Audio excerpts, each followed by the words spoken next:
안녕하세요. 저는 병, 약, 몸의 한국사 수업을 맡은 신동원입니다. 오늘은 의학생활로 본 정약용의 생애에 대해서 알아보고자 합니다.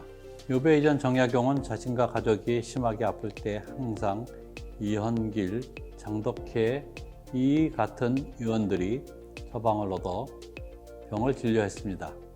남양주 손해에 있을 때는 일부러 의원을 찾아 서울길을 나서기도 했죠. 그러나 자신이 직접 진료에 참여한 기록은 보이지 않습니다. 전문적인 의원이 주변에 흔히 있었기 때문에 특별히 의술을 익혀야 할 계기가 있었던 것 같지는 않습니다. 그럼에도 유배 이전의 행적 가운데 그가 막과 해통을 저술한 것과 종두법 시술에 대한 관심은 특기할 만합니다.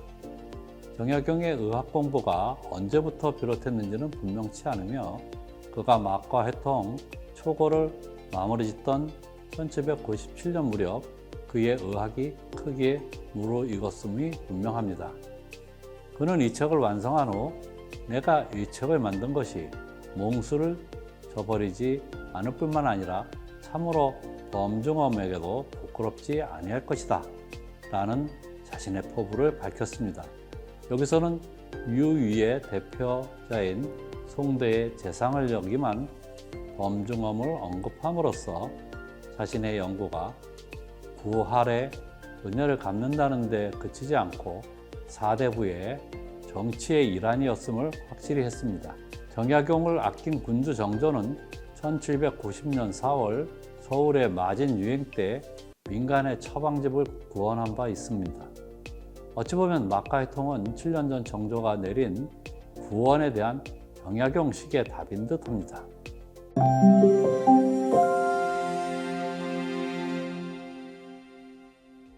1799년 정약용은 두창 예방법인 종두법의 실시 방법을 구체적으로 알게 되었습니다.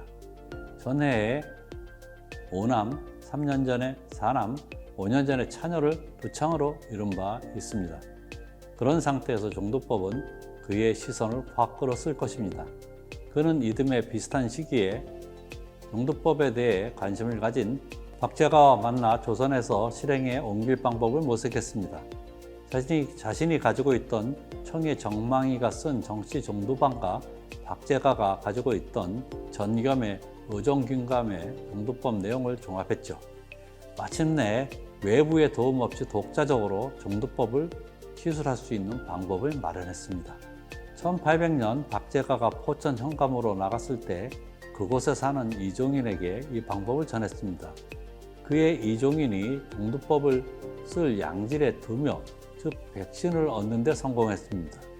이후 이종인이 종두법을 퍼뜨려 19세기 중엽에는 근세에 종두하지 않는 자가 없을 정도라는 말이 있을 정도로 널리 퍼졌습니다.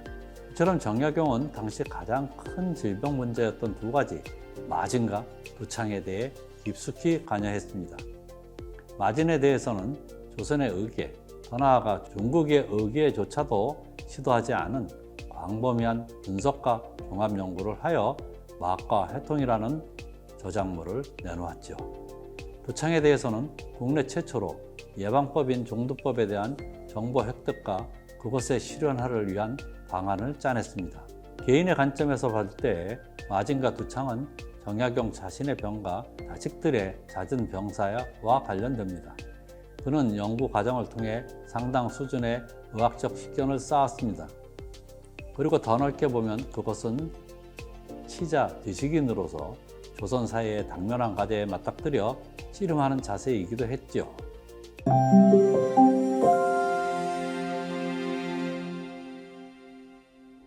자신이 틈틈이 배운 의술을 이렇게 요긴하게 써먹게 되리라고 정약용은 유배 이전에 결코 생각지 못했을 것입니다. 40세 때 서학에 연루된 죄로 의원과 약이 신통치 않은 곳으로 귀향을 떠나게 되었습니다. 귀향지에서 가장 신경을 써야 할 부분 건강 챙기기였습니다. 정약용의 의술에 관한 대부분의 내용은 그의 유배 생활 중에 집중적으로 보입니다. 그는 귀향지 장기에서 의학 공부에 대한 열망을 담은 시 2편을 지었습니다. 그 가운데 그는 병들었기에 장기 학설을 익히고 배가 고파 유구에 경을 버렸었다라고 읊었습니다. 장기는 상한론을 쓴 중국 한대 장윤경을 말하고 유구는 다경의 저자로 중국 당나라 때의 인물입니다. 귀양살이로 굶주려 몸이 여의었기에 정신을 맑게 하나 기운을 위축시키는 차를 마시지 않고 장기를 비롯한 대기의 삿된 기운이 일으키는 병을 깊이 살피고 뛰어난 이론과 처방을 담은 상한론을 연구해 목숨 보존에 신경을 쓰겠다는 것입니다. 이렇게 의학 공부에 신경을 쓰던 차인 1801년 그는 귀양지인 경상도 경주 부근의 장기라는 곳에서 그곳 주민의 요청에 따라 천병혹치라는 간편의서를 지었습니다. 이 책은 주병이나 색병 같은 병증을 쭉 나열하고 각 병증에 해당하는 간편한 처방을 제시했습니다. 본체에 실린 약 가운데 치료 보조약을 빼고 주치와 관련된 약을 선별했죠. 이를 각 병증의 끄트머리에 제시했습니다. 게다가 약재는 죽을 사람이면 아는 주변에서 쉽게 구할 수 있는 것만 실었죠. 이런 작업에서 드러나는 정약용의 의학 수준은 어느 정도였을까요? 이런 의서를 짓기 위해서는 병증에 대한 전반적인 이해, 믿을 만한 처방을 선별해내는 능력, 약재의 효능과 산지에 대한 식견이 반드시 필요합니다. 게다가 세속의 많은 의사들이 약재의 성질과 기운을 구별하지 아니하고 차고 더운 약을 뒤섞어 나열함으로써 이쪽과 저쪽이 서로 모순되어 도저히 효험을 볼 수 없다는 비판은 그의 의학적 식견이 상당한 수준에 있었음을 말해줍니다.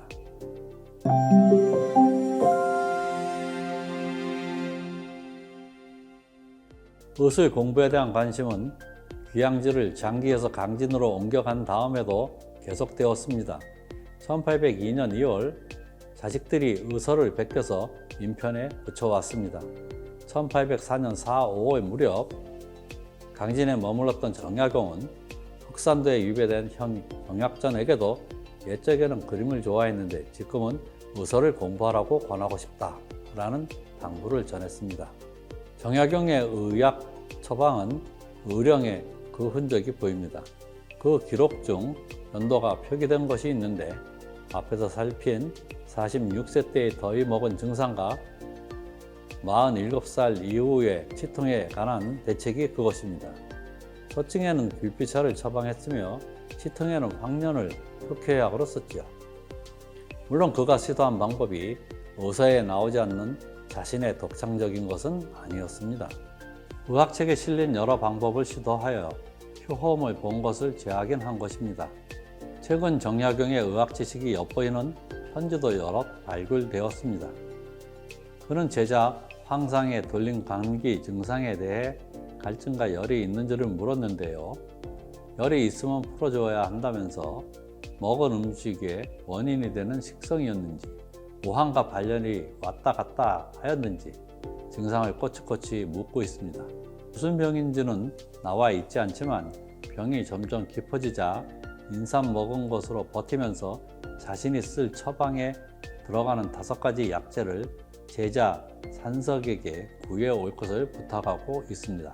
이 밖에 유배 시기 정약용의 임상 능력이 확인되는 대목이 몽인심서에서도 한 군데 보입니다. 그가 강진에 있을 때인 1809년 큰 기근이 있었던 1814년의 다음 해 봄에 온역이 크게 유행했는데요. 그는 중국과 조선의 원병 유행 때 혁혁한 효험을 냈던 성산자 처방을 내주며 이로 헤아릴 수 없을 정도로 많은 사람을 살려냈다고 했죠. 그는 지식의 정확한 활용을 강조했습니다. 이 처방에 들어가는 약 가운데 생부자가 허부자로 바뀌면 효험이 없다는 것을 지적할 정도였죠. 아울러 지역의 기후 차이를 고려해야 한다고 했습니다. 또한 기근 후에 역병은 몸을 따스하게 보여주는 방식을 택해야 한다고 했죠. 몸이 쇠약해진 상태라 찬 공격약을 무리하게 써서는 안 된다고 했습니다. 좋은 처방이 있더라도 그것을 대량 생산할 수 없다면 역병 대책으로서는 부적절할 수밖에 없습니다. 대량 생산을 위해서는 그 처방이 경제적이어야만 했는데요. 정약용은 이 점을 고려하여 성산자가 약 한 첩에 겨우 7전 정도면 가능하다는 점을 강조했습니다. 최근에 발견된 정약용의 편지에는 유배지에서 아예 의원 노릇을 했던 경황이 확인됩니다. 강진 유배 생활이 9년 정도 지난 1810년 한 편지에는 이런 내용이 생생하게 담겨 있습니다. 이 편지를 보면 당시 다산과 알고 지냈던 사람들은 다산에게 환자를 보내 치료를 부탁하고 했던 것을 알 수 있습니다. 또 너무 많은 사람들이 부탁을 해오자 의원을 열게 되었다며 병세만 자세히 적어 보내면 좋겠다는 당부를 했죠. 그렇지만 그는 자신이나 제자의 질병 때 스스로 의원 노릇을 하고 있습니다. 제자에게 보내는 한 편지에는 자신의 병에 쓸 처방을 내려 약을 붙이라고 합니다. 또 제자 안석의 병세에 대해서는 자신에게 와서 상의하라고도 했죠. 이런 내용을 볼 때 정약용은 자신과 제자, 이웃의 병에 대해 의원 구실을 했음을 알 수 있습니다.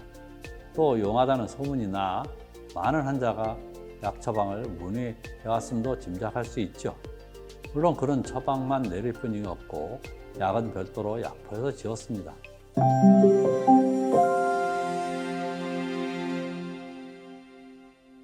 만년의 정약용 의술에 대한 내용은 조정의 평가로부터 2차례 확인됩니다. 앞서 살폈듯이 69살 때인 1830년 5월 5일 세자가 위독하자 정약용은 부호군으로 정치적 복권을 하여 세자의 중병 진료에 동참했습니다. 내의원의 추천 이유는 방해에서 의술에 정통한 사람을 진료에 활용한 이전의 전통에 따라 평소 의학 이치에 익숙한 전 승지 정약용과 전 감찰 강희문을 드린다는 것이었습니다. 73살 때 정약용은 또 한 차례 임금 순조의 중병 진료에 참여하라는 부름을 받습니다. 11월 13일 내의원에서는 탕제를 올릴 때 의학 이론에 정통하고 평소 이름이 난 행부호군 정약용, 행부사가 박제한 경기치료로 이름을 알렸던 임계윤을 의학 동참에 넣을 것을 건의해 허락을 받았습니다. 그렇지만 이날 갑자기 왕이 죽었기 때문에 정약용은 실제 진료에 참여할 기회조차 얻지 못했습니다. 정약용이 의학 이론에 정통하여 이름을 얻었다는 것은 그가 유배 후에도 세자나 왕의 진료에 뽑힐 정도로 세간의 높은 평가를 받았음을 뜻합니다. 그렇지만 그의 의학 생활을 보여주는 사료는 별로 없습니다. 최근에 발굴된 편지를 보면 그에게는 여전히 많은 이들이 처방을 물어왔고 그것은 그가 죽기 직전까지 계속되었음을 짐작할 수 있습니다. 편지 둘이 이와 관련되어 있습니다. 69살 때 집안의 형님이 그에게 처방을 자세하게 물어봤습니다. 임진환, 육린주 등의 약을 쓰면 효과가 있느냐는 내용이었죠. 정약용은 이에 대해 약이 비록 효과가 있기는 하지만 나이가 이렇게 많은데 어찌 쉽게 기력을 회복하겠냐며 문명에 순응하는 것이 처방임을 상기시킵니다. 이에 10월에도 누가 손자의 병록을 보내와서 처방을 물었죠. 그 병이 약으로 고치기 힘든 난치병임을 지적하고 마지막 수단으로 만일 신침이 있다면 혹시 한번 시험해 볼 것을 권했습니다. 그럼 여기까지 정약용의 의학 생활을 막가했던가 천평혹치의 저술, 종두법에 대한 관심, 강진에서의 유의 노릇, 해배 이후 공중 초빙 등으로 알아보았습니다. 경청해 주셔서 감사합니다.